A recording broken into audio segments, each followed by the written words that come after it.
va vėl jau prie balos prišvartuota, jau nei šventą dieną ramybės nebus.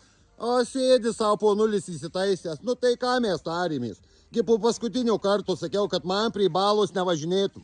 Netriukšmauk, to aš tau sakiau, bus šilta, saulutė šviesa, aš važiuosiu, čia būsiu. Kas tau neaišku, bliam? Man neaišku tas, kad aš tau pasakiau, kad prie mano balos ar saulutė, ar lietutis, ar sniegėlis, tu nevažiuosi daugiau. Ką reiškia nevažiuosiu? Susirenki savo. Parašyta, kad negaliu važiuoti. Aš pasakiau, va, čia tavo raštas priešais tave stovi, kad negalima, čia mano, aš čia žolytę pjaunu, aš va paukštukus lėsinu, viską prižiūrau, žiemą su pačiūžom pačiuožinėjau, o tu važiuoji čia kada nori, be leidimo viskas. Aš paskambinu šiandien tėvui ir pasakau viską. Ir čia daugiau net nepravažiuosi, matysi. O tavo tėvas griežtas.